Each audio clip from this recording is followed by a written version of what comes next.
12 होता है तो 1 किलो आती है। सार्वजनिक क्षेत्र में हम कह रहे हैं कि राष्ट्रीय एसबीआई नहीं है।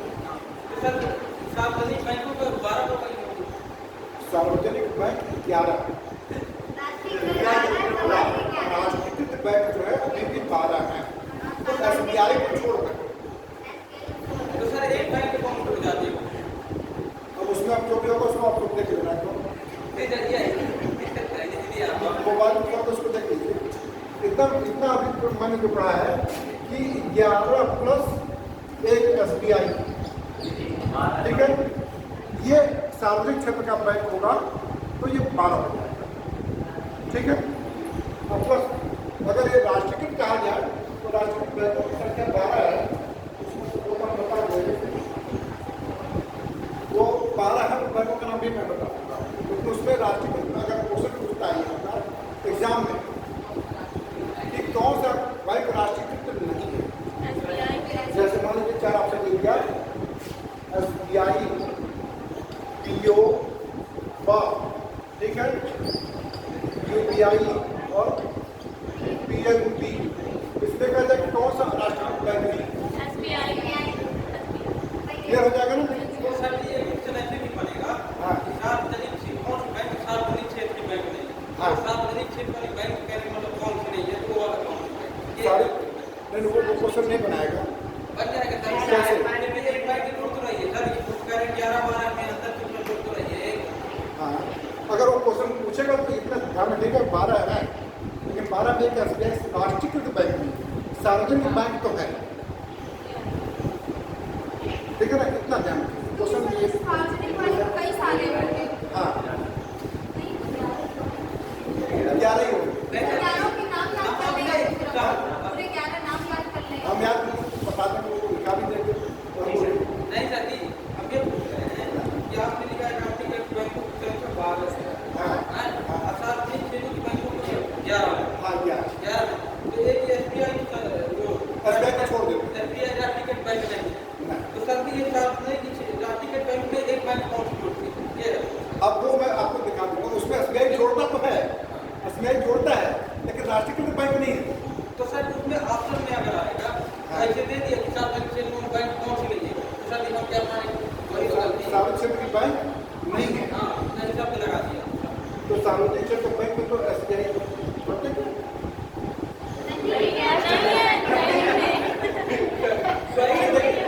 यूबीआई, पीएनबी और बा, अगर ये कहा जाए तीनों राष्ट्रीयकृत बैंक है, ठीक है, और सार्वजनिक क्षेत्र के रूप में भी आएंगे, दोनों आएंगे, राष्ट्रीयकृत और सार्वजनिक क्षेत्र दोनों के क्षेत्रों में अंदर आएंगे। लेकिन एसबीआई बता रहा हूँ बार कि राष्ट्रीयकृत बैंक के रूप में नहीं आएगा, सार्वजनिक क्षेत्र बैंक के रूप में आएगा, बस इतना ध्यान रखिए, क्योंकि अब क्वेश्चन पूछा चुका है, इसमें पूछूंगा। एक राष्ट्रीयकृत बैंक और होगा, मतलब हाँ, कोई हो, उसका नाम नहीं पता है। अब हम उसको भी पढ़ के बता देंगे, ठीक है ना, वो लेकिन गलत चीज नहीं बताएंगे ताकि क्या वो एग्जामिनेशन में कंफ्यूज करें, ठीक है ना, क्लियर है? हाँ, एसबीआई है, उसके बाद कौन सा है? पीएनबी है, उसके बाद, ठीक है, इतना ध्यान रहे, क्योंकि एग्जामिनेशन में पूछता है क्रम वाइज, ठीक है ना। और सर हमारे में कल वाले क्वेश्चन बना था कि सार्वजनिक बैंक में सरकार की हिस्सेदारी कितनी होती है? क्या क्या? सार्वजनिक बैंकों में सरकार की हिस्सेदारी कितनी जगह? हाँ, क्या क्या? 51% लगा है। 51% और सर वही 49 भी नहीं था कंफ्यूज करने के लिए। और सर ऐसे ही नहीं। 51 से नीचे था कि ऊपर? कितना? 25%, 50%, एक ऑप्शन कोई और होगा, तो 51% क्या होगा? नहीं सर जी, आपने अभी तो ये 49% का क्या बताया? 49%। ये बता दें कि मुझे कि अगर 49% 49% अगर हो गया तो वो प्राइवेट बैंक होगा, अगर 51% की हिस्सेदारी हो गई शेयर धारता की तो वो गवर्नमेंट का बैंक है, उसका नियंत्रण जो होता है उसका होगा गवर्नमेंट का। अगर वही 49% हो जाएगा तो प्राइवेट क्षेत्र अडानी, अंबानी और पता नहीं किसके किसको होगा। और सर अगर बराबर हो जाएगा तो झगड़ा हो जाएगा। बराबर होगा ही नहीं। तो ये तो झगड़ा ना हो, इसलिए 51 और 50 हाँ। रखा गया है। ठीक है ना।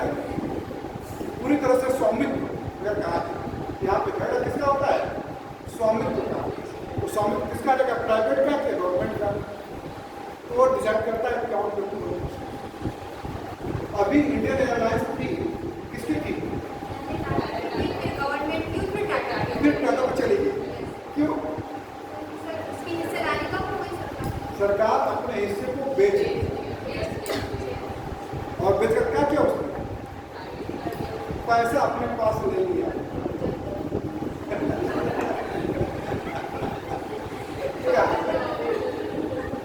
ठीक है ना? पहले कहा कुछ क्षेत्रों में है कि बैंकों का प्रतिशत जैसे पहले टाटा गवर्नमेंट करती 100% गवर्नमेंट का होगा। ठीक है? तो शुरुआत में गवर्नमेंट ने क्या करे? पहले 25% बेचा। ठीक है? और ये बढ़ाते बढ़ाते कितना कर दिया?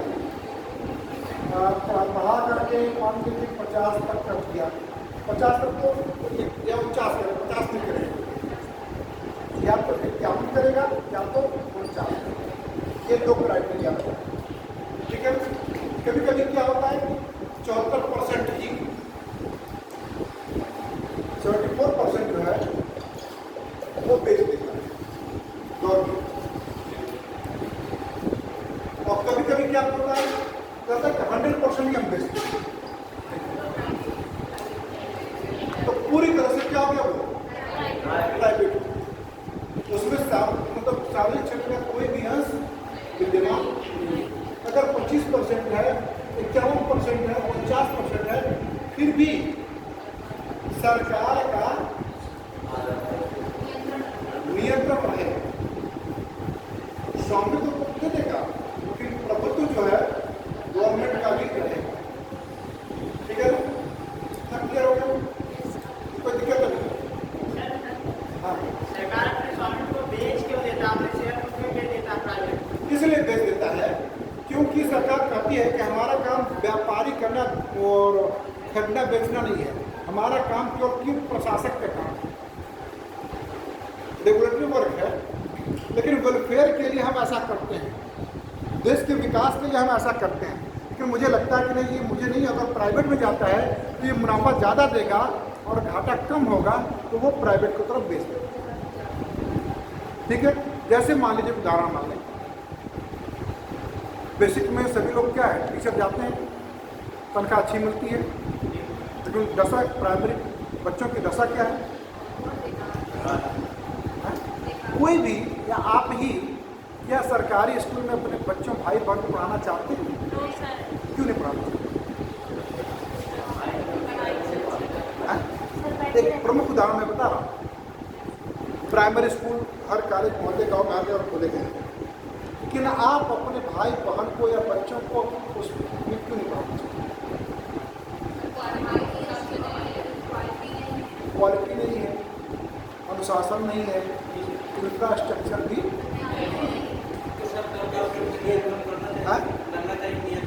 तो सरकार क्या कहेगी? नियंत्रण नहीं करना तो चाहिए, सरकार कर तो रही है, लेकिन टीचर क्या करेंगे? बंक मारेंगे।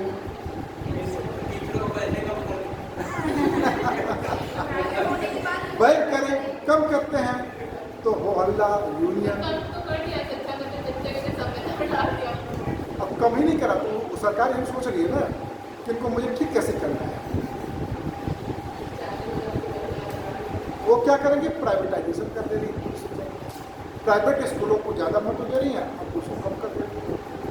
देखिए प्राइवेट में तो कर रहे हैं, लेकिन जिसके पास इनकम होगी वो प्राइवेट में तो जाएगा, लेकिन जिसके पास कोई इनकम नहीं है वो कहाँ जाएगा? तो गवर्नमेंट नहीं जाएगा। और वेलफेयर के लिए गवर्नमेंट इतना तो करेगी, लेकिन ये करेगी भाई 25% भी गवर्नमेंट का होना चाहिए और 75%। ठीक है? जैसे हमारे यूपी में मास्टरों का वेतन ज़्यादा था, एमपी में कम। एमपी के क्या है वेतन? वो राज्य का डिपेंड होता है कि आप कितना वेतन लेते हैं, क्या ये राज्य से। उसकी तैयारी मतलब उसको शिक्षा लेवल में उसको फायदा है कि इसको फायदा है? बस देखिए फायदा हम नहीं कर सकते, वेतन देने का निर्धारण राज्य सरकार करती है। ठीक है? अब जैसे गवर्नमेंट डिग्री कॉलेज होता है, उदाहरण है, उसमें सभी टीचर नियुक्त होते हैं किसके? गवर्नमेंट और लोक सेवा आयोग से होता है। टीचर क्या करते हैं? वो जाएंगे 11 बजे, 1 बजे तक पढ़ाएंगे बच्चों को, या ऑफिस का काम करेंगे, टाल मटोल करेंगे, बच्चे आएंगे घूम के टहल के चले जाएंगे और पढ़ाई नहीं। तो सरकार ने क्या कर दिया है? अच्छा ये बात है, कॉलेज ने गवर्नमेंट कॉलेज तो खोल दिया, गवर्नमेंट कॉलेज ही खोला है उसने, लेकिन केवल एक टीचर नियुक्त किया प्रिंसिपल का वहां, और बच्चा सभी टीचरों को क्या किया उसने? उसका नियंत्रण, नियामक, पेमेंट सब कुछ विश्वविद्यालय करेगा प्रति लेक्चर के हिसाब से, प्रति लेक्चर के हिसाब से, कि आपने 3 पीरियड पढ़ाया तो 600 रुपये पर लेक्चर कर दिया तो 1800 रुपये, और जितने दिन पढ़ाएंगे उतनी तनख्वाह मिलेगी। और महीने में कितने दिन स्कूल खोलते हैं? महीने में 4 संडे निकल गए और बीच में छुट्टियां, तो 20 दिन बचते हैं। तो 6 गुना के, अगर 600 रुपये एक दिन का है तो कितना हुआ सर?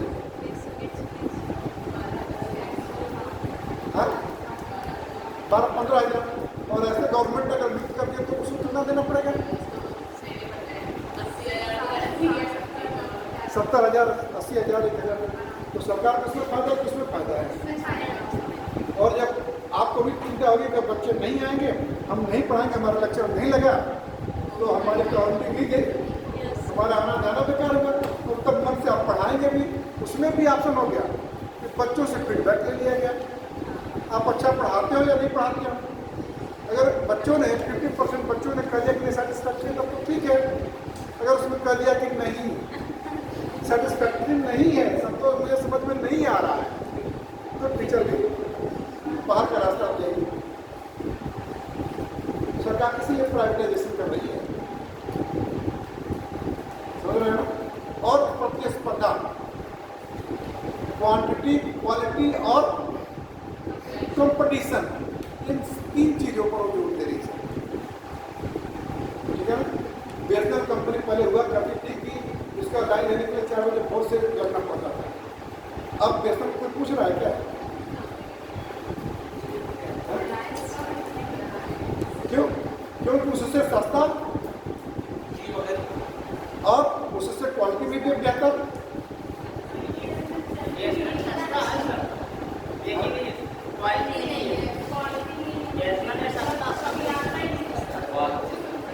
तो इसलिए गवर्नमेंट प्राइवेटाइजेशन कर रही है, ठीक है ना? और वर्तमान सरकार पूरी तरह से प्राइवेट पे ही जोर दे रही है, ठीक है? आगे चले तो मौद्रिक नीति,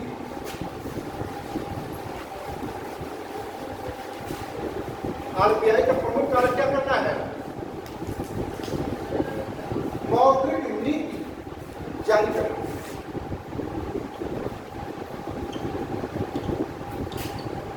मौद्रिक नीति, मौद्रिक नीति का नियामक कौन है? आरबीआई। मौद्रिक नीति का क्या प्रमुख कार्य है? तो इसका प्रमुख औजार क्या है? उपकरण। मौद्रिक नीति का उपकरण क्या है?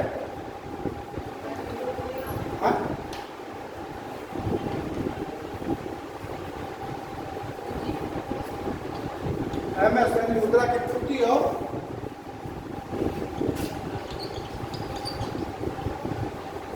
ब्याज, ठीक है? इन दोनों का बैलेंस यानी समन्वय, समायोजन करता है, जिसके परिणाम स्वरूप देश में मुद्रा की अधिकता भी न हो और कम भी न हो, और देश की अर्थव्यवस्था के विकास में टानिक के रूप में इसका प्रयोग। अर्थव्यवस्था में अर्थव्यवस्था में मुद्रा की तरलता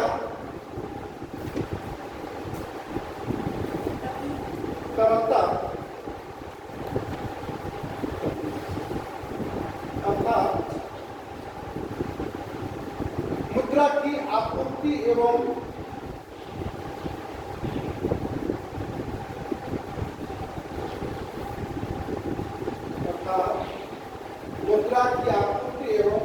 ब्याज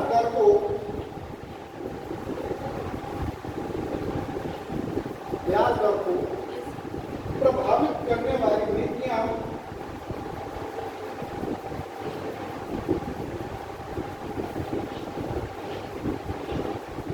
मौद्रिक नीति कहलाती है।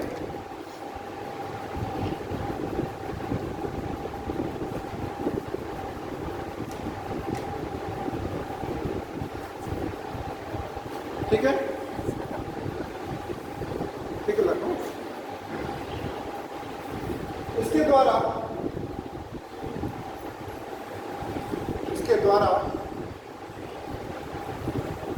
अर्थव्यवस्था में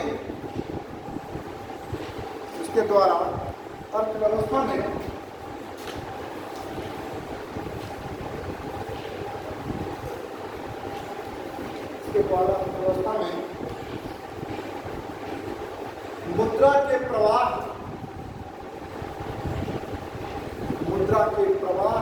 एवं प्रचालन की मात्रा को विनियमित किया जाता है।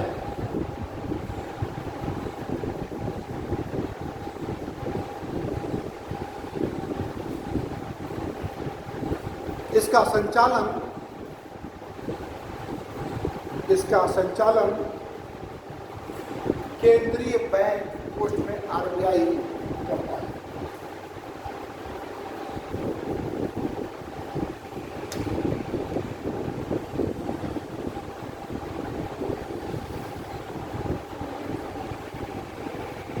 क्लियर भाई? मौद्रिक नीति क्या होती है?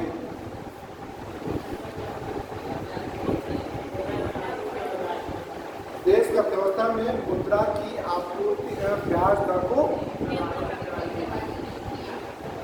ठीक है, ठीक है। अब इसकी प्रक्रिया क्या होती है?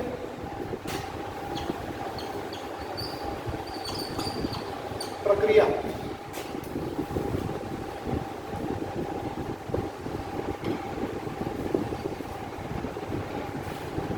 सरकार ने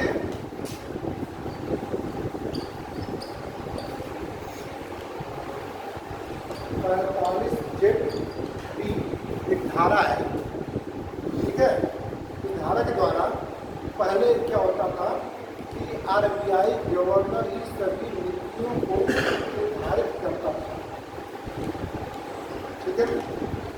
लेकिन बैंकिंग सुधार अधिनियम 1998 में, ठीक है, उसने क्या कहा कि इसकी प्रक्रिया केवल आरबीआई नहीं करेगा, एमपीसी करेगा। एमपीसी क्या होता जानते हैं? मौद्रिक नीति समिति।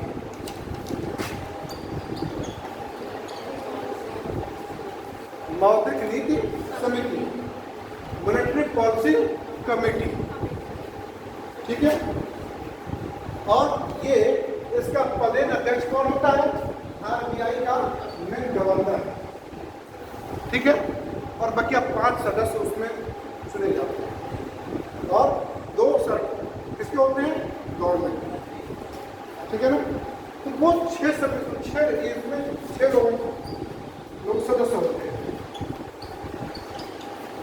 ठीक है। और ये सदस्य मुद्रा की आपूर्ति, ब्याज का नियमन, साख का नियंत्रण कैसे किया जाए, इसकी भूमिका साल भर में कितनी बढ़ती होती है?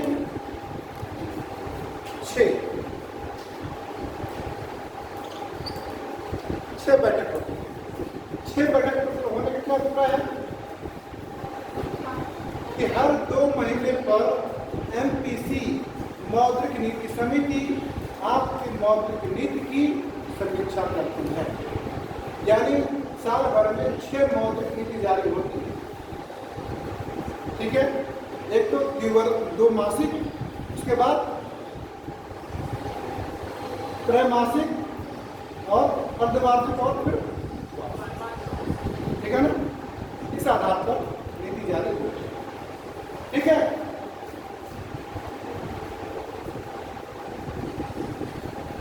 इसका लक्ष्य क्या होता है?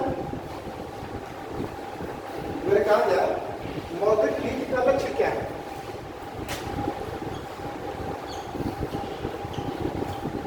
या एमपीसी का टारगेट या लक्ष्य क्या होता है?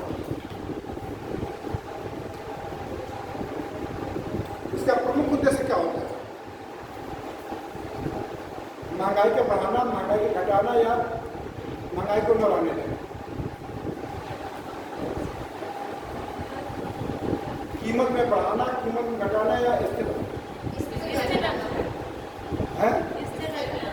स्थिर रखना। इससे क्या फायदा होगा? अगर कीमत कम हो गई तो हमारे देश की जो रुपया है तो दूसरी जगह कहने का मतलब है सस्ता हो जाएगा, वस्तु और सेवाएं सस्ती होंगी और कम होगा तो महंगी। ठीक है,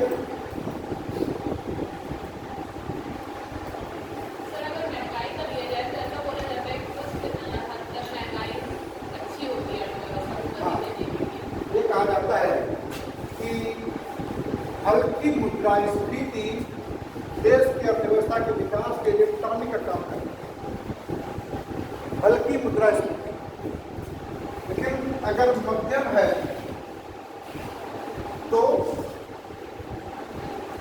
अगला बढ़ने लगता है। ब्लड प्रेशर का जैसे होता है ना, बढ़ने लगता है।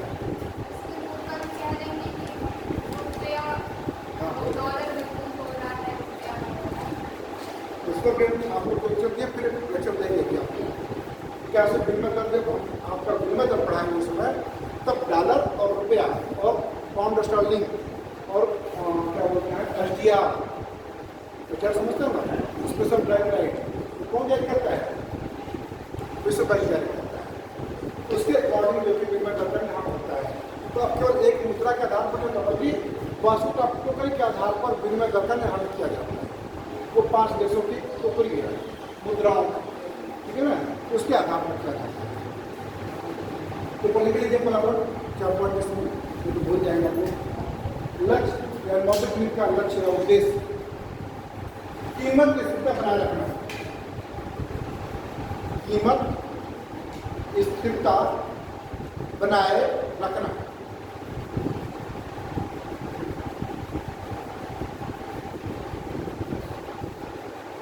ठीक है, दूसरा पॉइंट लिखिए, कम और स्थिर मुद्रास्फीति। अगला पॉइंट,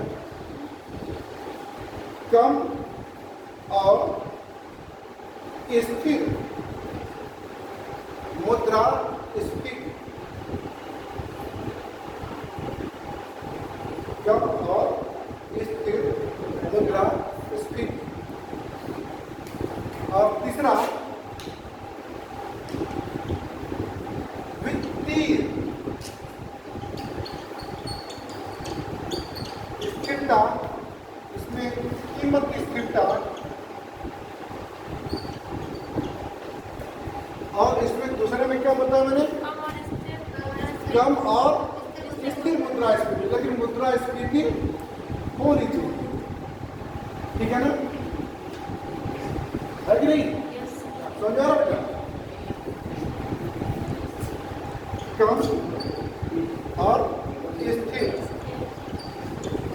मुद्रास्फीति। ठीक है, आगे चलिए। समावेशी विकास।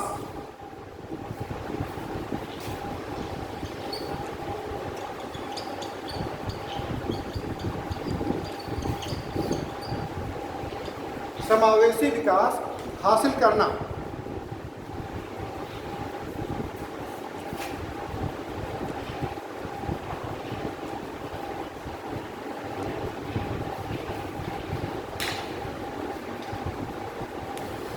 तो मौद्रिक नीति का प्रमुख कार्य क्या हुआ कि अर्थव्यवस्था में मुद्रा के प्रवाह को संतुलित और ब्याज दर को क्लियर हुआ। एक चीज और पूछा जाता है, मौद्रिक सहजता, दोनों मौद्रिक सहजता, मौद्रिक सहजता एग्जामिनेशन में पूछा गया है। सहजता को ईजिंग बोलेंगे, ईजिंग, EASING, मौद्रिक यानी मॉनेटरी ईजिंग।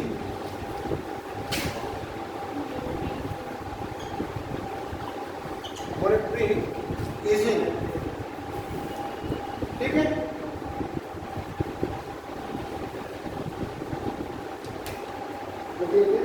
आर्थिक विकास को बढ़ावा देने के लिए, आर्थिक विकास को बढ़ावा देने, आर्थिक विकास को बढ़ावा देने और अर्थव्यवस्था में मुद्रा की आपूर्ति, अर्थव्यवस्था में मुद्रा की आपूर्ति बढ़ाने के लिए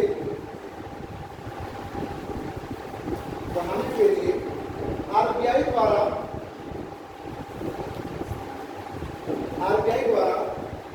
किए जाने वाले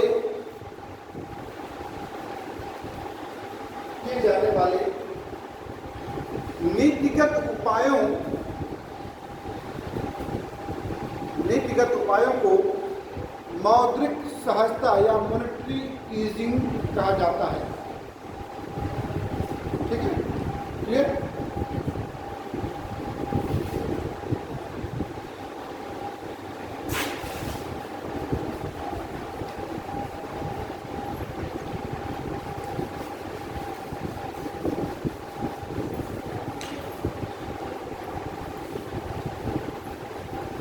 अब हम लोग पढ़ेंगे मौद्रिक नीति के उपकरण। क्या उपकरण?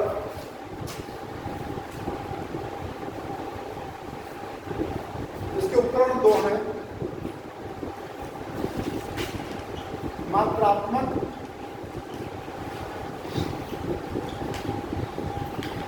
और दूसरा है गुणात्मक।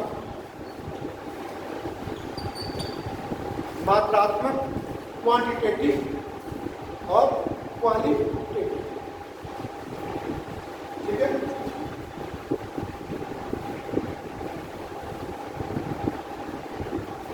क्वांटिटेटिव इसको करके समझना है, क्वालिटेटिव,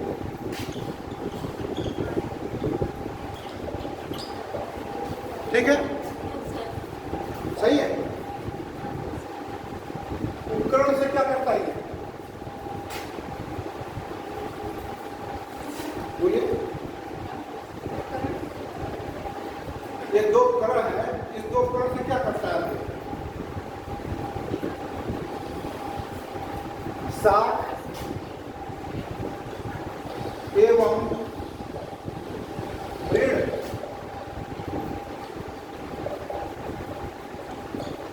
पर नियंत्रण करता है, या ये कहा जाए ब्याज दर और आपूर्ति को नियंत्रित करता है।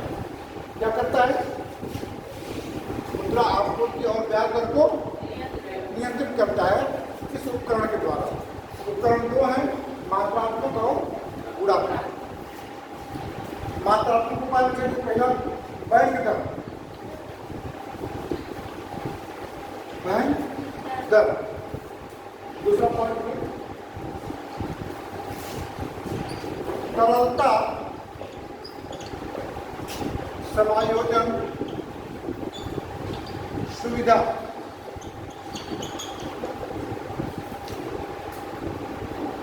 ठीक है, इसमें लिखिए A point repo rate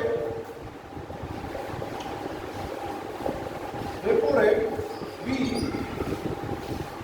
sir ये किस में लिखना है? तरलता समायोजन सुविधा मात्रात्मक सुविधा। ठीक है, repo rate, reverse repo rate, reverse repo rate सी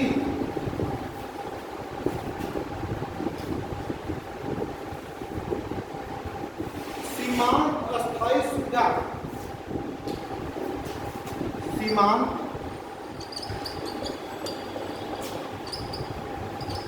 अस्थायी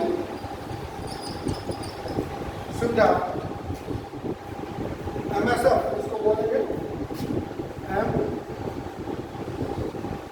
MSF। ठीक है, उसके बाद तीसरा पॉइंट लिखिए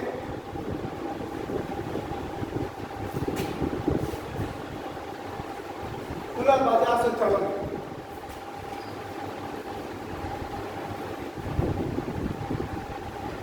खुला बाजार संचालन,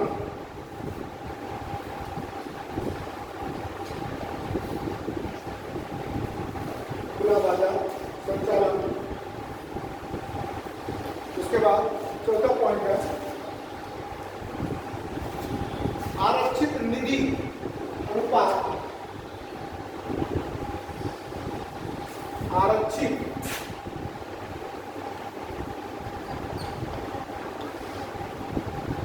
निधि अनुपात।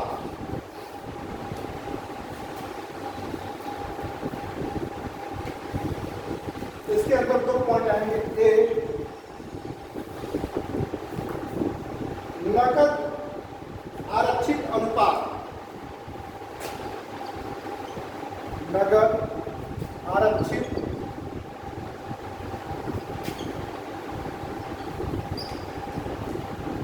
इसको कैश रिजर्व रेशियो बोलते हैं, CRR, कैश रिजर्व रेशियो।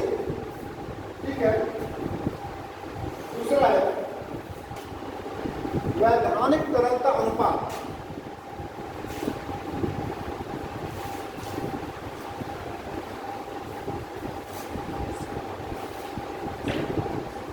वैधानिक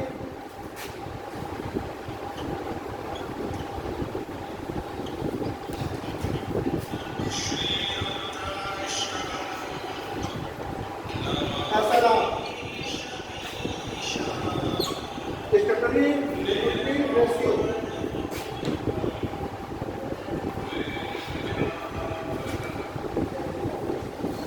स्टेटरी लिक्विडिटी रेशियो, कैसा बोला आपने? हाँ, SLR बता तो, स्टेटरी लिक्विडिटी रेशियो। ठीक है, उसके बाद गुणात्मक उपाय, ये तो आपको कितना हो गया, ये आपके मात्रात्मक उपाय हो गए। मात्रात्मक उपाय में क्या क्या हो गए, बैंक दर, तरलता समायोजन की सुविधा। ठीक है, तरलता समायोजन में तीन चीजें हैं, repo rate, reverse repo rate और सीमांत अस्थायी सुविधा। इसके बाद फिर खुला बाजार ऑपरेशन, ओपन मार्केट ऑपरेशन। फिर उसके बाद आरक्षित निधि अनुपात, उसमें दो आ जाएंगे, नगद आरक्षित अनुपात और वैधानिक तरलता अनुपात। क्लियर? ये आपकी क्या है, मात्रात्मक। और अब हम आते हैं गुणात्मक। गुणात्मक लिख लीजिए पहला पॉइंट, सीमांत आवश्यकता, सीमांत आवश्यकता। दूसरा साख की राशनी, साख की राशनी, मार्जिन। पहला पॉइंट मार्जिन, सीमांत आवश्यकता यानी मार्जिन, और साख की राशनिंग, दूसरा पॉइंट है साख की राशनिंग। चलिए राजनीति राशनिंग मतलब कोटा, जैसे कह दिया जाए कि आपके को कल 5 किलो ही मिलेगा, इससे ज़्यादा जो आपके परिवार में जितने ज़्यादा लोगों उससे कोई मतलब नहीं, लेकिन आपके परिवार में तो 5 किलो ही राशनिंग मिलेगा। ये क्या होगी? राशनिंग यानी एक निश्चित राशि अगर आपको निश्चित कर दिया तो उसको हम बोलते हैं राशनिंग। ठीक है, तो देखिए नैतिक दबाव,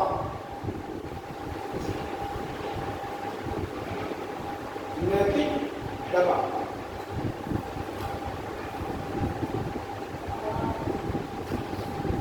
अब ये मौद्रिक नीति है, इस मौद्रिक नीति के आप लोगों ने कितने भाग को पढ़ा? ठीक है, मौद्रिक नीति के 2 भाग, क्वांटिटेटिव और क्वालिटेटिव। क्वांटिटेटिव में क्या होगा? एक एग्जाम में पूछता है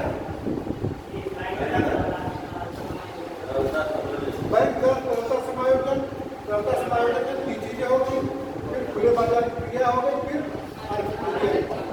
उसमें भी CRR और SL ये पूछता है वैकल्पिक एग्जाम में। CRR और SLR ये मात्रात्मक है या अनुगुणात्मक है? मात्रात्मक, ठीक है ना। उसके बाद रेपो रेट क्या होता है, बैंक दर क्या होती है ना, खुला बाजार क्रिया क्या होती है, नगद राशि पर सब पर क्वेश्चन पूछे जा चुके हैं। ठीक है ना, इसको आप लोग पढ़ जाइए बेटा, करना तो ठीक है।